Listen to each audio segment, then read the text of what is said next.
Hello, everybody. I'm Joe Lombardo. I'm the co-coordinator of the United National Anti-War Coalition, UNAC. Well, we are doing a series of interviews with members of our administrative committee as a way of letting people know who they are and what they think about various issues, and each interview is on a specific issue. And today we're going to talk with Margaret Kimberley on the issue of making peace an election issue in this election year. Margaret is the editor and senior columnist for the Black Agenda Report. She's on the coordinating committee of the Black Alliance for Peace, which is a UNAC member organization. She is on UNAC's administrative committee, and she recently, in the last few days, I understand, is the recipient of the Serena Shim Award for uncompromising integrity in journalism, which is a really great definition of the kind of journalist she is. Thank you, Joe. I'd like to welcome Margaret Kimberley. Thanks, Joe. Margaret, at the UNAC conference, you were on a panel which had a title something like Making Peace an Election Issue, and how we can use the upcoming elections as a way of trying to increase the movement for peace and against the wars at home and abroad. So I wonder if you could talk a little bit about that. Sure. We, as you mentioned, I'm on the coordinating committee of Black Alliance for Peace, and we have an ongoing campaign of reaching out to elected officials, and we developed a candidate pledge for people running for office, and not necessarily just Congress either. Obviously, those running for federal office for the House and the Senate, but elected officials at all levels of government speak to foreign policy issues. And this is a means, it has an obvious goal of getting candidates to pledge to cut the military budget, to end US interventions, to end sanctions, to close down the military bases. There are some 800 US and NATO military facilities all over the world. Sanctions are war by other means and are killing people in many different countries. The latest figure that's quoted, because it's the only one where there was an actual study done in Venezuela over a 2-year period. 40,000 people died as a result of sanctions. And I think it's important to repeat what sanctions do. The targeted nation not only is forbidden from any financial transactions with the US or any individuals or corporations, but the US targets any other country that seeks to do business with the target. So US sanctions are in effect international sanctions. So no one in the world, whether they want to or not, can do business with Venezuela or Iran or Zimbabwe or Cuba or any number of countries. And this is war. It's not bullets, not bombs, but equally deadly, equally devastating to the targeted nation. So I just wanted to explain, I don't think people understand when they hear sanctions, they just have some idea they can't travel to Cuba or something, but it's a lot more serious than that, a lot more devastating. You mentioned Venezuela, but sanctions have killed people in many, many countries. And Sure. A while ago, there was a study of what sanctions had done to Iraq after the Gulf War, where they say about 1.5 million people were killed due to US sanctions. And UNICEF, the UN Children's Fund, actually claimed that 500,000 children in Iraq were killed. And I remember the statement of Madeleine Albright, who, when she was confronted with that figure, she said, Yes, but it was worth it. It was worth it. These people are such ghouls, and they don't even bother to hide it. And it's bipartisan. And that's the reason we have this candidate pledge. It's not like the Republicans are bad, but the Democrats fight it. She was Clinton's Secretary of State and oversaw and still years later defended this carnage. And we see it now. Iran is a targeted nation. Same thing where they can't get medical supplies. And people die from treatable diseases because people can't get cancer drugs, and so many things that they can't do. But yes, you're showing the our candidate pledge form. And it's also, I wanted to point out that at UNAC we say stop the wars at home and abroad, and our candidate pledge makes reference to international and domestic issues, obviously all the issues I mentioned, but also demilitarizing law enforcement in this country.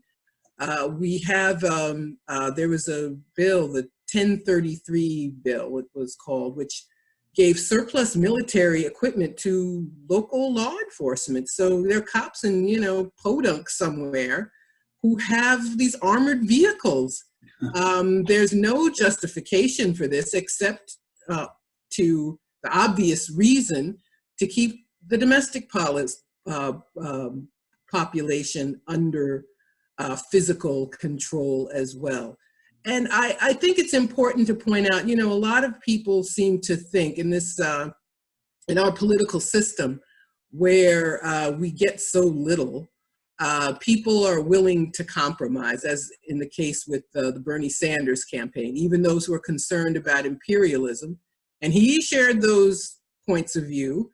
They would say, well, you can't have everything. We would have better domestic policies. So if you got Medicare for all, you could live with interventions around the rest of the world. But that's not how it works. You're not going to have justice in one place and injustice in the other.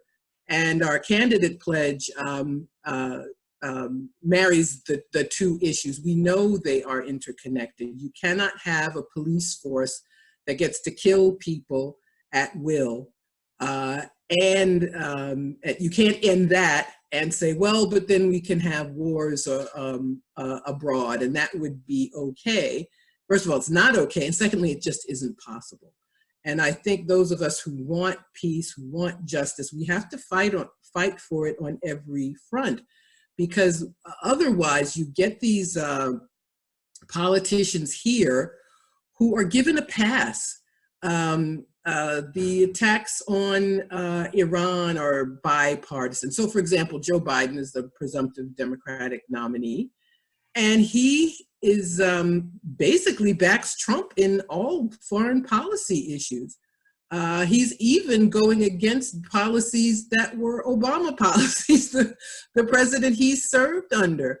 So Obama had the so-called Iran nuclear deal, which I found problematic because it forced Iran to do something it should not have had to do, but it got rid of sanctions, and in exchange, Iran gave up even peaceful use of any nuclear capability. And Trump scrapped that treaty, and Biden is going along with it.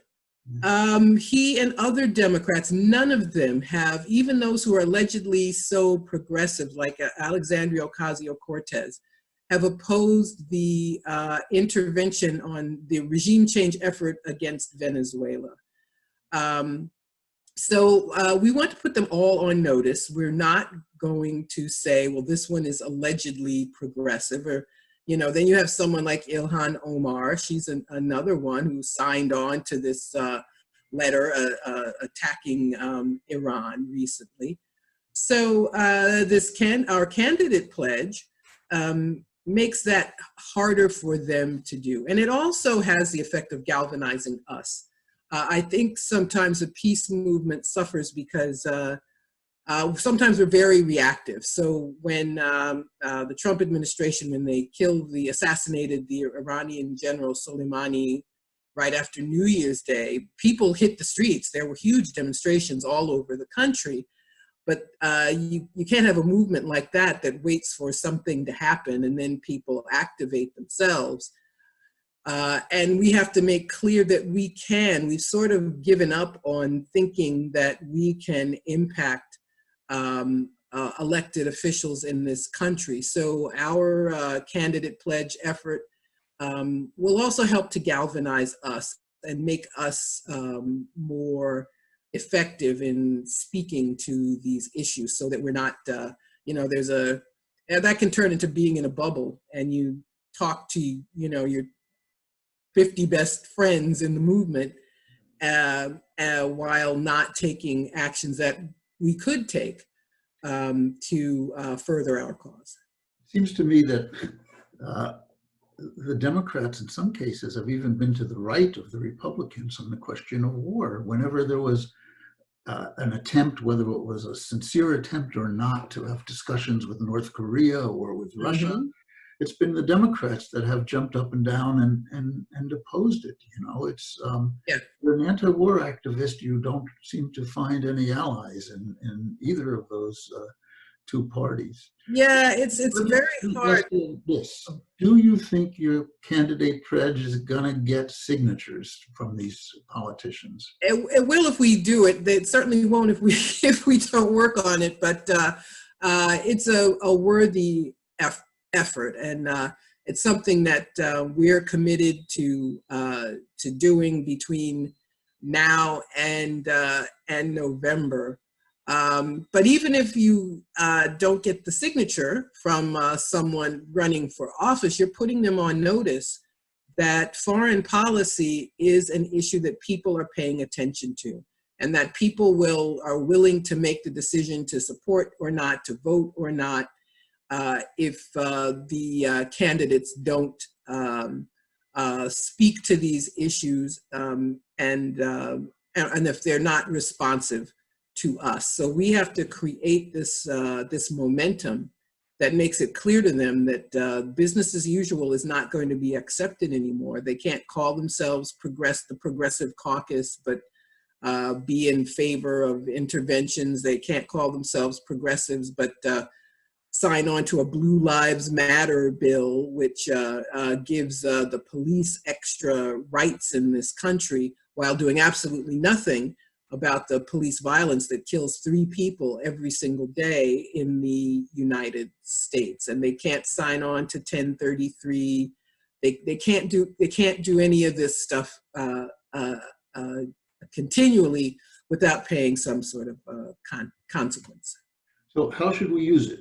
How should the movement get this pledge out to these people and approach them, or is that the way to do it, or what? Yeah, so we should, we're looking for endorsements of our campaigns from our sister and brother organizations. It's something that we are ourselves promoting, and we want our other fellow UNAC and other organizations to take this on as well. And we all wear many hats, and people who are active in our movement tend to be active in general in their communities. So we're asking people to literally to carry this around. And when you meet with your representatives, give it to them, ask them to sign it. When people ask for your vote, it's difficult now with the quarantine, but people are running for office, they're carrying petitions, they're starting their campaigns. This is a time to make it clear to them that we are paying attention to foreign policy, and we want a new foreign policy. We want an end to war making in its various iterations around the world, and that there are people who were willing to make electoral choices based on these issues. So we're asking for help and support with other UNAC members and affiliated groups to also take part in this candidate pledge effort. Yeah, and I should mention that at the UNAC conference that we held at the end of February, we endorsed this pledge also. So yes. It was also a UNAC campaign. Maybe we need to start sending it out to every legislature and then compile how many we get back. Well, that's, you know, it's a good idea. That's a way to start. Everybody running for Congress needs to get a copy, and that's something that we look forward in getting assistance with. Okay. Anything else before we end, Margaret, that you'd like to mention?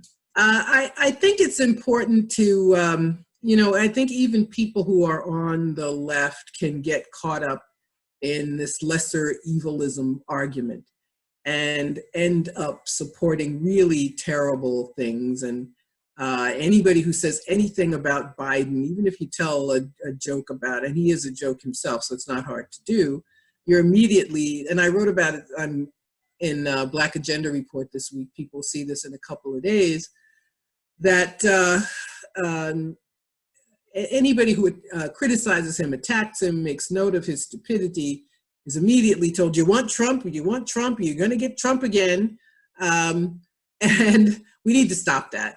And especially if you're going to be on the left, you've got to be a little more, you've got to be brave, and you should know better than to think that having a Democrat, any Democrat in office is going to make that great a difference.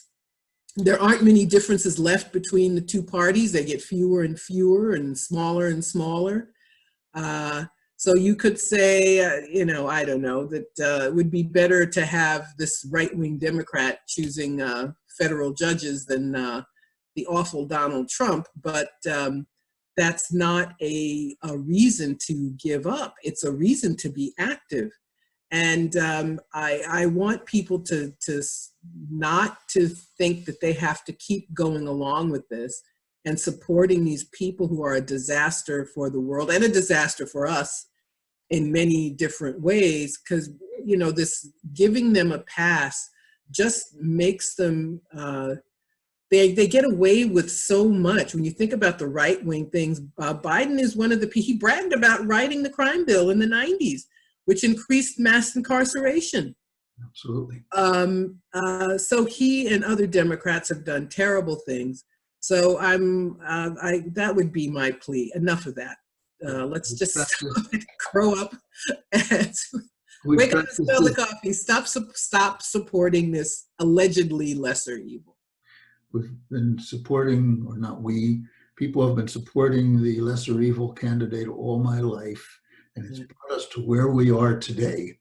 And if we keep on doing it, it can only get worse. Yeah. Thank you very much, Margaret.